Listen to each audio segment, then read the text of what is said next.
745 എന്ന സംഖ്യയുടെ അതിൻ്റെ വാല്യൂവിൻ്റെ ലാസ്റ്റ് 2 ഡിജിറ്റ്സ് ഏതാണെന്നാണ് ചോദ്യം. ഇങ്ങനെ വരുമ്പോഴേ ഈ 45നെ 4 വെച്ച് അങ്ങ് ഡിവൈഡ് ചെയ്യുക.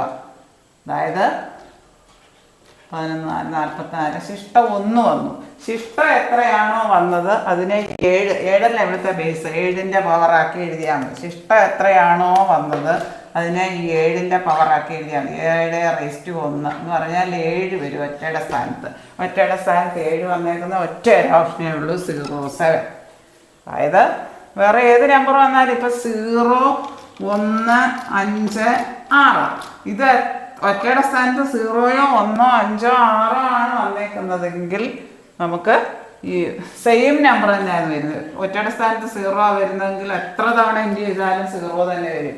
1 വരുന്നതെങ്കിൽ എത്ര തവണ ഇൻറ്റു ചെയ്താലും 1 വരും. ഉദാഹരണത്തിന് 251/501 എന്നാ പറഞ്ഞെങ്കിൽ ഒറ്റയുടെ സ്ഥാനത്തൊക്കെ ഇവിടെ 1 ആണെങ്കിൽ എത്ര തവണ ഇൻറ്റു ചെയ്താലും 1 തന്നെ വരും. അതുപോലെ 5 ഒറ്റയുടെ സ്ഥാനമാണെങ്കിൽ എത്ര തവണ ഇൻറ്റു ചെയ്താലും ഒറ്റയുടെ സ്ഥാനം 5 വരും. ഇവിടെ 4 വെച്ച് ഡിവൈഡ് ചെയ്യുക. ശിഷ്ടം വരുന്ന 1, 7 ആണ് ഇവിടെ ബേസ് 7⁻1. അതായത് ഒറ്റയുടെ സ്ഥാനം 7 വരുന്നത് ഒരൊറ്റ ഓപ്ഷനേ ഉള്ളൂ 07. ഇത് ലാസ്റ്റ് 2 ഡിജിറ്റ്സ് ഏതാണെന്ന് ചോദിച്ചേക്കുന്നത്.